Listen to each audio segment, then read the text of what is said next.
والإسلام ديني ومحمدا رسول الله عشاء کی نماز میں ہم روزانہ 3 وطر پڑھتے ہیں، اس کے متعلق تھوڑا سا مسئلہ عرض کر دوں کہ وطر کتنے ہیں اور ان کا کیا حکم ہے۔ وطر کا حکم تو یہ ہے کہ وطر واجب ہے، اور دوسری بات یہ ہے کہ وطر کی 3 رکعتیں ہیں۔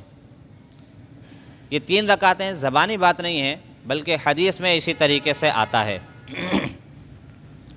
حضرت عائشہ رضی اللہ تعالیٰ عنہ فرماتی ہیں کہ ان النبی صلی اللہ علیہ وسلم کان یوتر بثلاث رکعات، آپ علیہ الصلاۃ والسلام وطر کی 3 رکعتیں پڑھا کرتے تھے۔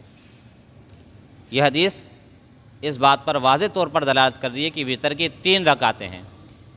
دوسری حدیث میں آتا ہے، عائشہ رضی اللہ تعالیٰ عنہ فرماتی ہیں کہ ان النبی صلی اللہ علیہ وسلم کان یوتر بثلاث، کہ آپ علیہ السلام وطر کی 3 رکعتیں پڑھتے تھے۔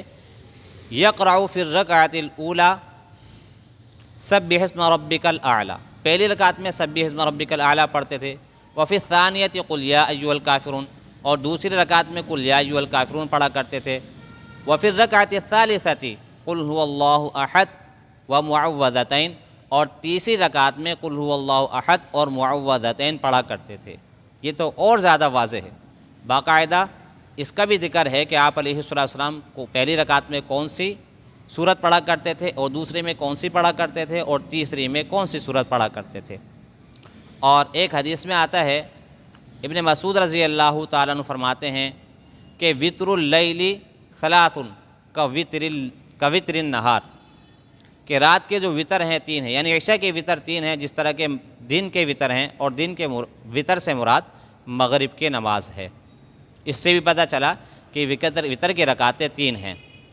ابو العالیہ ایک جلیل القدر تابعی ہیں، فرماتے ہیں علمنا اصحاب رسول اللہ صلی اللہ علیہ وسلم ان الوطر مثل صلاۃ المغرب، کہ ہمیں صحابہ رضی اللہ تعالیٰ عنہ اجمعین نے یہ بات سکھائی کہ وطر جو ہے وہ مغرب کی نماز کی طرح ہے۔ مغرب کی نماز کی 3 رکعتیں ہیں، اسی طریقے سے وطر کی بھی 3 رکعتیں ہیں۔ دوسری عرض یہ ہے کہ یہ جو وطر کی 3 رکعتیں ہیں، یہ 2 سلام کے ساتھ پڑھی جائیں گی یا ایک سلام کے ساتھ پڑھی جائیں گی؟ تو بعض رات فرماتے ہیں کہ 2 سلام کے ساتھ پڑھی جائیں گی، یعنی 2 رکعتیں مکمل ہونے کے بعد سلام پھیریں گے، پھر کھڑے ہو کر تیسری رکعت کو مکمل کریں گے۔ لیکن ہم اس طریقے سے نہیں پڑھتے، ہم تو تیسری رکعت میں آخر میں جب قاعدہ اخیرہ میں بیٹھتے ہیں، پھر تشہد پڑھتے ہیں، پھر درود شریف پڑھتے ہیں اور دعا پڑھتے ہیں، پھر سلام پھیرتے ہیں۔ تو حدیث میں اسی طریقے سے آتا ہے۔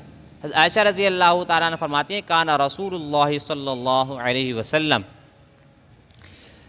لا یسلم فی الرکعتین الاولیین من الوتر، کہ آپ علیہ السلام وطر کی جو پہلی 2 رکعتیں ہوتی تھی اس میں سلام نہیں پھیرا کرتے تھے۔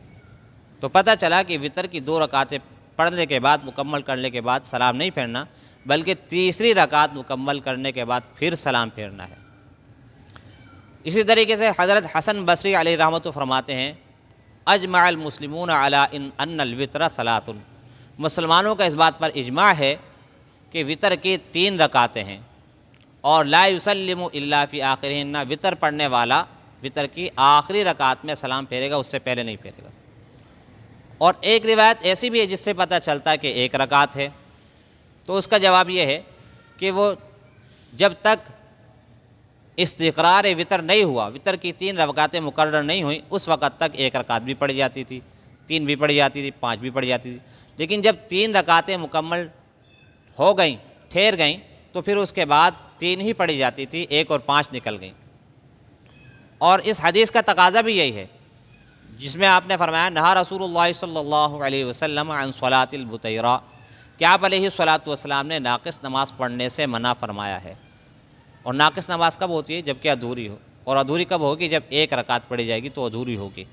تو اس سے بھی پتہ چلتا ہے کہ 1 رکعت والی جو حدیث ہے وہ ابتدائی زمانے میں تھی، شروع میں تھی، پھر منسوخ ہو گئی۔